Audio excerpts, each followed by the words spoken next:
हमें हर घड़ी आरज़ू है तुम्हारी, होती है कैसी सनम बेकरारी। मिलेंगे जो तुमको तो मिलेंगे जो तुमको तो। चलिए बहुत हुआ, इन सब चीज़ों पे ध्यान मत दीजिए। एक लंबे वर्षे खराब करने के बाद समझ में आया, ख्वाब पूरे करो मेरे भाई, क्योंकि इश्क हमेशा अधूरा ही रहता है। तो जय हिंद दोस्तों, स्वागत है एक बार फिर से अपने YouTube चैनल वायरल क्लास पे। तो कैसे आप सब? जैसा आप सबको मालूम है, हम लोग क्लास 12th के लिए क्या कर रहे हैं, याद है ना? क्रेश कोर्स स्टार्ट हुआ है और आज आपका क्रेश कोर्स होने वाला है लेक्चर नंबर 5। और आज हम लोग देखने वाले हैं क्वेश्चन 31 से 40। और इस क्रेश कोर्स का एक ही टारगेट है, फिर से हम आपको याद दिला दूं कि हम लोग को मैथ में 100/100 लेके आना है। जिन लोग को मजाक लग रहा है वीडियो मत देखिए, जो कर रहे हैं दिस डेट कर रहे हैं जाके करते रहिए, ठीक है? बट विश्वास रखना है, कंटिन्यू सेशन में बने रहिएगा। एकदम चैलेंज देते हैं, 99 नंबर नहीं आएगा, 100 में से 100 हम दिलवाएंगे आपको। तो ये आपको जो भी आज लेक्चर होने वाला है 5 नंबर होने वाला है। और स्टार्ट करते हैं आज का पहला क्वेश्चन। और आप क्वेश्चन जानते हो या नहीं जानते हो, क्वेश्चन के कंसेप्ट को समझना है। एक एक चीज़ों को फिर से अगर मान लो जानते भी हो तो देखते चलना है। डेली 15 से 20 मिनट और पूरे ऐसे प्रैक्टिस होते रहेगा। चलिए स्टार्ट करते हैं पहला। और पहला क्वेश्चन लाया गया है मैट्रिक्स से, जैसे आप देख पा रहे हैं। और find the value of x, x का इस वैल्यू बताना है क्या होगा। देखो बाबू, एक्स का वैल्यू बताना है तो सबसे पहले मान लो यहाँ पे एक्स इक्वल कोई मैट्रिक्स होगा, एक्स इक्वल कोई मैट्रिक्स होगा। तो इस मैट्रिक्स से इस मैट्रिक्स में क्या है, मल्टीप्लिकेशन है। तो मल्टीप्लिकेशन किसी भी मैट्रिक्स का कब पॉसिबल होता है, पॉसिबल कब होता है, इस बात को ध्यान रखिएगा। जब फर्स्ट मैट्रिक्स का नंबर ऑफ कलम क्या आर एम इंटू एन होता है ना, नंबर ऑफ कलम सेकेंड मैट्रिक्स के नंबर ऑफ रो के इक्वल होना चाहिए। यानी एन का वैल्यू किसके इक्वल होना चाहिए, एम के इक्वल होना चाहिए। तो आप देखो तो इसका ऑर्डर क्या है, 2 × 3। तो इसमें कौन से मैट्रिक्स से मल्टीप्लाई हुआ होगा जिसमें कितना होगा, कलम 2 होगा। यानी हम ABCD मैट्रिक्स लेट किए और इसमें इससे मल्टीप्लाई हुआ होगा 2 5 3 6, तब जाके आपको ए वाला पार्ट मिला होगा। तो ये कंसेप्ट क्लियर हुआ बाबू, कंसेप्ट क्लियर हो गया ना कि मैट्रिक्स से मल्टीप्लिकेशन कब पॉसिबल होता है, जब फर्स्ट मैट्रिक्स का नंबर ऑफ कलम दो नंबर ऑफ सेकेंड मैट्रिक्स के नंबर ऑफ रो के इक्वल होता है। तो हम इस मैट्रिक्स को 2 × 2 लेट कर सकते हैं। आज जो फाइनल ऑर्डर निकल के आता है, अब ये कहिएगा कि 2, चलिए कलम तो इसमें 2 हो गया, रो क्यों नहीं 3 हुआ, तो ध्यान दीजिएगा। अभी हमने क्या बताया, यहाँ पे फिर से एक बार देख लीजिए, m × n नंबर ऑफ कलम, ठीक है, नंबर ऑफ रो के तो इक्वल होगा, तो मल्टीप्लिकेशन पॉसिबल है। आज जो फाइनल मैट्रिक्स का ऑर्डर मिलने वाला है वो क्या होगा, 2 × जैसे यहाँ पे देखिए तो 2 × 3। तो 2 क्या है, रो, और 3 क्या है, 3 क्या है, 3 क्या है, सेकेंड मैट्रिक्स का क्या है, कलम है। तो इस बात को ध्यान रखिएगा, फर्स्ट मैट्रिक्स का रो और सेकेंड मैट्रिक्स का कलम, फाइनल प्रोडक्ट दो मैट्रिक्स का ऑर्डर रिप्रेजेंट होता है। वैसे ऑर्डर रिप्रेजेंट आप करते हो तो देखो ये क्या हो जाएगा, 2 × 2, और ये क्या हो गया, 2 × 3। तो नंबर ऑफ कलम नंबर ऑफ रो के इक्वल है। अब फाइनल ऑर्डर क्या आएगा, इसका रो और इसका कलम। तो 2 × 3 आया है कि नहीं आया है, बताओ, आया है ना। तो ये हो गया आपका, हमने लेट कर लिया, वो कौन सा मैट्रिक्स होगा, 2 × 2 मैट्रिक्स होगा। हमको उम्मीद है कि एग्जाम में अगर पूछा जा रहा है तो एक्स अगर कोई भी मैट्रिक्स से मल्टीप्लाई होगा तो आप उस एक्स का ऑर्डर निकाल सकते हो। चलिए अब यहाँ से ए में 1 से मल्टीप्लाई होगा, ए हो गया, बी में 4 से मल्टीप्लाई होगा, 4b हो गया, सी में 1 से c, 4d, और ए हो गया, ए में 2 से 2a plus 5b, 2c plus 5d, ए में 3 से 3a प्लस 6b, और c में 3c प्लस 6d, और ए हो गया आपका -7 2 -8 4 -9 6।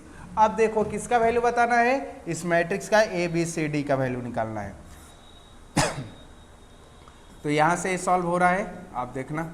अब इधर लिख दे रहे हैं a प्लस 4b किसके इक्वल हो जाएगा बाबू, हम इसको ऊपर ही कर देते हैं ताकि आपको दिक्कत ना हो। इसको डिस्क्रिप्शन में आप PDF में डाउनलोड कर लेना वहाँ से। a प्लस 4b इक्वल हो जाएगा -7 और c प्लस 4d इक्वल हो जाएगा 2। तो एक इक्वेशन ए बी वाला और चाहिए तो हम ये ले रहे हैं 2a प्लस 5b इक्वल हो गया -8, ठीक है। और सी डी वाला भी एक इक्वेशन ले रहे हैं 2c प्लस 5d इक्वल हो गया 4। अब देखिए फ्रॉम ए 1 हो गया, 2 हो गया, 3 हो गया और ए 4 हो गया। अब देखिए फर्स्ट और थर्ड से, फ्रॉम फर्स्ट एंड थर्ड से अगर इसमें 2 से मल्टीप्लाई कर रहे हैं 2a प्लस 8b और ये हो गया -14। तो यहाँ क्या है 2a प्लस 5b और ये हो गया -8। दोनों इक्वेशन को आपस में सब्ट्रैक्ट कर दो, सब्ट्रैक्शन पे साइन चेंज होते हैं। तो ये हो गया 3b और ये हो गया -8, सब्ट्रैक्ट कीजिएगा तो कितना हो गया 6। तो b का वैल्यू आ गया, एक क्रॉस हो गया तो क्या आ गया -2। तो b का वैल्यू -2 पुट कर दीजिए, पुट। तो फ्रॉम फर्स्ट से क्या लिखोगे a प्लस 4 इंटू -2 इक्वल -7। तो a -8 इक्वल -7। तो यहाँ से क्या हो जाएगा देखिए, तो a इक्वल -7 प्लस 8। तो a का वैल्यू क्या आ गया 1, a का वैल्यू 1 और b का वैल्यू कितना आ गया है -2। अब देखिए अब हम c एंड d निकाल रहे हैं, ठीक है। तो फ्रॉम इक्वेशन कौन सा, देखिए सेकेंड एंड फोर्थ। तो सेकेंड नंबर देखिए क्या है c और यहाँ 2c है, तो 2 से मल्टीप्लाई कर दे रहे हैं, c वाला टर्म इक्वल हो जाएगा 4d इक्वल क्या हो गया 2 और ये हो गया 2c प्लस 5d इक्वल क्या हो गया 4। Minus minus minus cross -d equal -2। तो d का वैल्यू आ गया ना 2, क्या आ गया d का वैल्यू 2। तो d का वैल्यू सब्स्टिट्यूट कर दीजिए किसी भी इक्वेशन में। तो फ्रॉम 2 से c प्लस 4 इंटू 2 इक्वल 2। तो c प्लस 8 इक्वल 2। तो c इक्वल 2 माइनस 8 इक्वल -6। तो एक बार मैट्रिक्स फाइनल क्या आ गया, मैट्रिक्स यहाँ पे लिख दे रहे हैं। वो मैट्रिक्स x इक्वल क्या था, a था, b था, c था, d था। तो a का वैल्यू कितना आया था बताइए, तो a का वैल्यू आया है आपका 1, a का वैल्यू क्या आया है 1। अब b का वैल्यू कितना आया है बाबू -2 और c का वैल्यू कितना आया है -6 और d का वैल्यू 2। इस मैट्रिक्स से उस मैट्रिक्स में मल्टीप्लाई हुआ होगा तो हमको रिजल्टेंट मैट्रिक्स -7 2 -8 4 -9 6 मिला होगा। तो एक कंसेप्ट था, आप उम्मीद कर रहे होंगे अगर इस टाइप के क्वेश्चन या यही क्वेश्चन एग्जाम में आ रहे हैं तो यूँ ही सॉल्व कर दोगे और ये हमेशा के लिए आपको याद हो जाएगा। चलिए आगे बढ़ते हैं, ध्यान दीजिएगा। बहुत बार ये पूछा गया है और पहला ऑप्शन हम बार बार बोलते हैं पेपर में, पहला ऑप्शन ज़रा सोच समझ के टिक करना। क्यों, अच्छा चलो बताओ a स्क्वायर का वैल्यू पहले क्या होगा, हम पहले तुमको करके दिखाते हैं। a इंटू ए देखो तो 1001 इंटू 1001, ठीक है, मल्टीप्लाई करो। 1 में 1 से 1, 0 में 0 से 0, 0 में 1 से 0, 1 में 0 से 0, 1 में 0 से होगा तो क्या आएगा 0 प्लस 0, 0 प्लस 1, क्या आ गया बाबू 1001। बताओ तो कोई चेंजिंग हुआ, चेंजिंग हुआ, a था a स्क्वायर निकाले, कोई चेंजिंग हुआ। तो आई आइडेंटिटी मैट्रिक्स का स्क्वायर कर लो, 4 कर लो, 6 कर लो, 8 कर लो, क्यू भी कर लो, कुछ भी कर लो, आपके उसमें कोई भी चेंजिंग नहीं होने वाला है। किसमें, आइडेंटिटी मैट्रिक्स में। तो इसका जो वैल्यू होगा वो क्या मिलेगा, सेम यही मैट्रिक्स मिल जाएगा। ऑप्शन नंबर क्या हो जाएगा, ए हो जाए। ऑप्शन नंबर क्या होगा, सी होगा। चलिए आगे बढ़ते हैं, ए 1 था, ऑप्शन नंबर क्या हो जाएगा, सी। चलिए क्वेश्चन नंबर 33 की तरफ बढ़ते हैं और 33 डिटर्मिनेंट से लाया गया है और पूछा जा रहा है इस डिटर्मिनेंट का वैल्यू शो डेट करना है, इतना दिखाना है। तो हमेशा देखिएगा डिटर्मिनेंट में बाबू कि जो दिखाया जा रहा है आपको जो लाना है वो इसमें कौन सा ऑपरेशन, देखिए अगर इसको आप देखते हुए सॉल्व कर रहे हो तो ये बहुत इजी में सॉल्व हो जाएगा। आप सोचो 5x प्लस वाई कैसे आए या y माइनस एक्स कैसे आए। तो आप क्लियर देख रहे हो कि अगर C1 के प्लेस पे C1 plus C2 plus C3 अगर जोड़ दिया जाए, क्या C1 के प्लेस पे सबको ऐड कर दिया जाए तो 2 2 2 1 क्या हो गया 5x प्लस वाई, और यहाँ भी क्या हो जाएगा 5x प्लस वाई, और यहाँ भी हो गया 5x प्लस वाई। हो गया कि नहीं हो गया ये डिटर्मिनेंट। और 2x x plus y 2x 2x 2x x plus y, ठीक है। अब देखो 5x प्लस वाई आपका कॉमन हो जाएगा 1 1 1 2x x plus y 2x 2x 2x x plus y. एकदम कंटिन्यू सेशन में बने रहना, जिसको जाना है जा सकते हो, जिसको पढ़ना है लास्ट तक पढ़ना, रेगुलर पढ़ना, क्योंकि टारगेट एक ही है, हम प्रैक्टिस तुमको कराएंगे और 100 में से 100 नंबर लेके आना है। देखो ना, अब एक बात यहाँ भी सीख लो कि डिटर्मिनेंट में जब भी 1 1 आ जाए तो समझ लेना 90% क्वेश्चन सॉल्व हो गया है। क्यों? क्योंकि 1 1 आ जाएगा ना, वहाँ से तुम 2 0 फाइंड कर लेना। R1 के प्लेस पे R1 माइनस R2 और R2 के प्लेस पे R2 माइनस R3। कभी भी डिटर्मिनेंट के किसी रो या कलम में 1 1 है तो वहाँ से मैक्सिमम नंबर ऑफ 0 2 निकालना और उसी के बेस के उसी के अकॉर्डिंग उसको ब्रेक कर देना, आपका आंसर आ जाएगा। अब देखो 5x प्लस वाई है, चलिए अप्लाई करते हैं। R1 के प्लेस पे R1 माइनस 1 0। देखो 2x minus x minus y, तो x माइनस क्या हो गया y, 2x minus 2x 0, 1 minus 1 0, और x plus Y minus 2x, तो x माइनस 2x तो क्या हो गया minus x plus y, 2x minus x तो x माइनस वाई, तो ये हो गया 1 2x x प्लस वाई। किसके बेस पे तो किसके अकॉर्डिंग तोड़ेंगे, C1 के अकॉर्डिंग या R1 के अकॉर्डिंग, उसमें नंबर ऑफ 0 ज़्यादा है।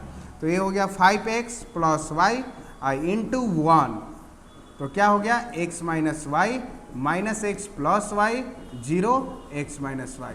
और 2 ऑर्डर के डिटर्मिनेंट को कैसे ब्रेक किया जाता है, क्रॉस मल्टीप्लिकेशन। ये तो 0 हो गया, इसमें मल्टीप्लाई हो गया, तो देखो x माइनस वाई यहाँ है x माइनस वाई, यहाँ भी है x माइनस वाई, तो x माइनस वाई का क्या हो गया होल स्क्वायर, मल्टीप्लाई हो गया। अच्छा माइनस कॉमन कर लेते हैं, मान लो माइनस कॉमन कर लिए तो यहाँ क्या हो गया y माइनस एक्स, इसका क्या है स्क्वायर है, तो माइनस का स्क्वायर करेंगे तो क्या हो जाएगा पॉजिटिव, तो इसलिए आप इसको लिख सकते हो y माइनस एक्स का whole square. a minus b का होल स्क्वायर लिखा है तो b माइनस ए का होल स्क्वायर लिख सकते हो। ठीक है बाबू, तो ये था आपका क्वेश्चन नंबर 33, और जिसका आपने प्रूव करना था। ये शॉर्ट टाइप में क्वेश्चन बनता है और ये आपका सॉल्यूशन था। चलिए आगे बढ़ते हैं क्वेश्चन नंबर 34 की तरफ। एक क्वेश्चन ये भी आता है कि डिटर्मिनेंट देता है और उसका वैल्यू पूछा जाता है। तो देखिए डिटर्मिनेंट के वैल्यू को कैसे निकालते हैं, तो किसी भी रो या किसी भी कलम के अकॉर्डिंग उसके एक्सपेंड कर दिया जाता है, एक्सपेंडिंग अलोंग R1। तो 1 को जब बाहर निकालिएगा तो क्या बचेगा 2 5 4 3 6। देखिए जो भी एलिमेंट लिखिएगा 90 डिग्री पे जो भी आपका रहेगा, 90 डिग्री पे जो भी रहेगा एलिमेंट उस सबको हटा दीजिएगा। अब इसका साइन क्या हो जाएगा प्लस माइनस प्लस ऐसे चलता है, जिसके पोजीशन को अगर ऐड करने पे और नंबर आता है तो माइनस हो जाता है। ठीक है, -1 देखिए तो 2 3 4 6, चलो +2 को लेते हैं, ले लो +2 को, तो ये हो गया 2 2 3 5। ठीक है, तो ये हो गया 1 12 माइनस 20 -1 12 माइनस 12 +2 10 माइनस 6। तो आप देखिए माइनस क्या हो गया बाबू 8 हो गया, ये तो खा गया 0, घुस गया ना 0 में, अब +2 और ये हो गया आपका 4 -8 + 8 क्या फेंक दिया 0। ऑप्शन में फेंका है कि नहीं फेंका है बोलो। तो ये हो गया आपका सॉल्यूशन 34, ऑप्शन क्या हो गया 0। चलिए आगे बढ़ते हैं क्वेश्चन नंबर 35 की तरफ। और 35 क्वेश्चन याद रखिएगा, बार बार याद रखिएगा, मैट्रिक्स के जब भी क्वेश्चन आप सॉल्व करते हैं तो ये वाला पॉइंट से आपको सामना होगा ही। कोई भी दुनिया का मैट्रिक्स हो, अगर उससे आई में मल्टीप्लाई करते हैं। आई क्या होता है? Identity matrix. क्या होता है? Identity matrix. तो उस मैट्रिक्स में किसी भी प्रकार का किसी भी एलिमेंट का चेंजिंग नहीं होता है। ठीक है, तो ये हो जाएगा आपका ए, वही मैट्रिक्स आ जाएगा। ए कहने का मतलब क्या? 1 3 2 4, 1 3 2 4। तो ये हो गया ऑप्शन नंबर आपका बी। ठीक है, चलिए आगे बढ़ते हैं, सीखते चलो। एकदम आंसर मारो, फेंक के मारो एकदम, और इसको तो एकदम तुम याद ही कर जाओ, एकदम जहन में डाल लो, आएगा तो आएगा। इसके लिए टॉनिक लो, जड़ी पाले कैप्सूल खा लो। ए कि ई के power x F x plus F dash x D x हो, इंटीग्रेशन करना हो, डायरेक्ट लिख देना। ई के इंटीग्रेशन लिख रहे हैं ना, ओ माय गॉड, देखो ई के पावर एक्स एफ एक्स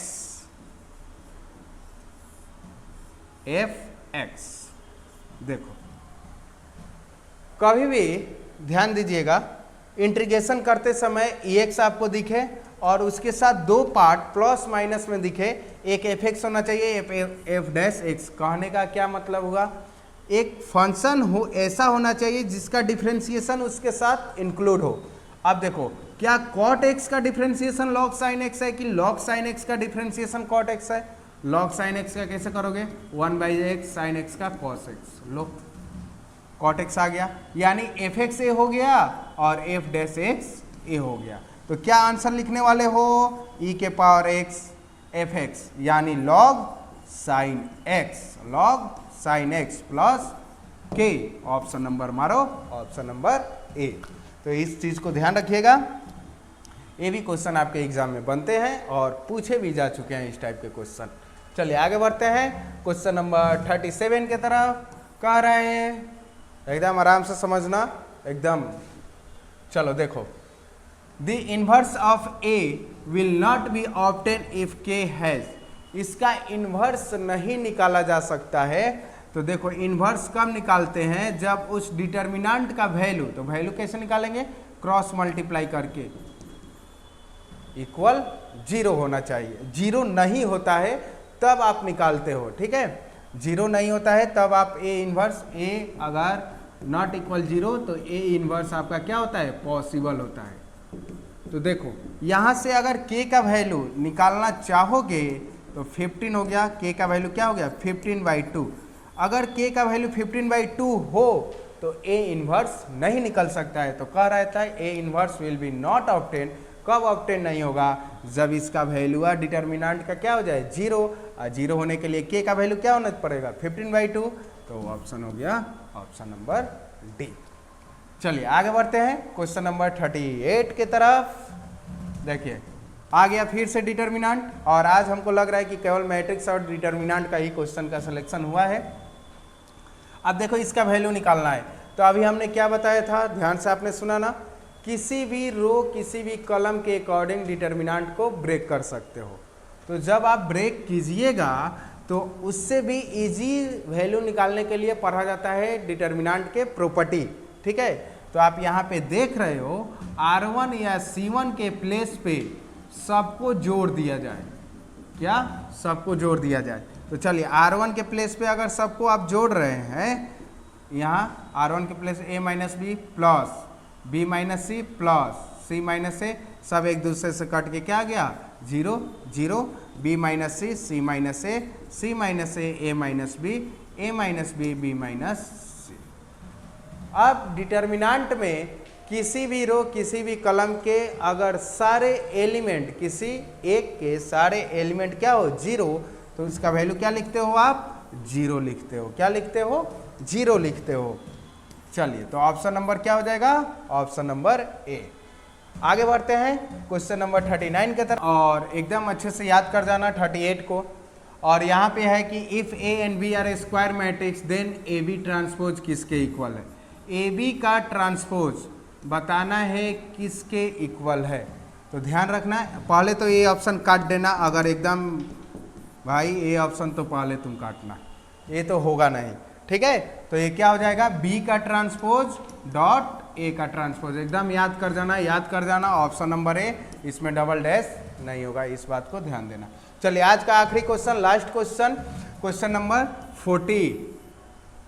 और 14 में देखिए क्या पूछा जा रहा है, ट्रांसपोज। इसको क्या बोलते हैं, जो सिंगल डैश रहता है या T, transpose of A matrix. Transpose of A matrix में क्या होता है बाबू, रो को जो खड़ा होता है उसको सुता देना, जो सोया हुआ रहेगा उसको उठा देना। तो ये हो गया 1 2 -1 -3, हैप्पी एंडिंग। देख लीजिए क्या है, ऑप्शन नंबर बी। तो ये था आज का अपना 40 क्वेश्चन, 31 से लेके 40 तक का क्वेश्चन, और ये अपना टारगेट आज का कंप्लीट हुआ और आपका भी टारगेट कंप्लीट हुआ। हाँ, अभी तक आप ग्रुप से जुड़े नहीं हैं तो क्लास के व्हाट्सएप ग्रुप पे आप जोड़ सकते हैं, स्कैनर है। इसमें क्या होगा, subject wise, topic wise daily MCQ question, practice set, previous year question उस पर अवेलेबल कराए जाएंगे। ठीक है, तो अभी तक अगर आपने ग्रुप में जुड़े नहीं हैं तो जुड़ सकते हैं, और इसमें पीडीएफ फॉर्मेट में हिंदी और इंग्लिश दोनों लैंग्वेज में आपको क्वेश्चन मिलेंगे। चलिए लास्ट में वही बात बोलेंगे, अभी तक आपने चैनल को सब्सक्राइब नहीं किया है तो सब्सक्राइब जरूर कर लें, क्योंकि सब्सक्राइब करना बहुत ज़रूरी है आपके लिए। करते हैं तो डेली नोटिफिकेशन आपके पास जाता है और आप वीडियो को कंटिन्यू वॉच कीजिएगा और एक फैंटेस्टिक मार्क्स 100/100 लेके आप मैथ में आइएगा। तो मिलते हैं अगले पार्ट में, लेक्चर नंबर 6 में, अगला क्लास में। तब तक के लिए जितने भी 1 से लेके 5 तक है, 1 से लेके 5 तक लेक्चर हुआ है, इसको कंप्लीट एक बार पीडीएफ में एक बार प्रैक्टिस कर लीजिएगा। और अगला क्वेश्चन उम्मीद है जब 10 क्वेश्चन लेके आएंगे तो आप भी आंसर, इससे क्या होगा ना, डेली 10 क्वेश्चन होते जा रहा है ना, एक दिन ऐसा समय आएगा कि 10 क्वेश्चन पूरा तुमको आंसर के साथ ही याद होने वाला है। तो बस ये 20 से 25 दिन का क्लास अगर डेली कंटिन्यू कर रहे हो तो उसके बाद और मज़ा आने वाला है। ठीक है, तो मिलते हैं अगले पार्ट में, तब तक के लिए all the best, thank you so much.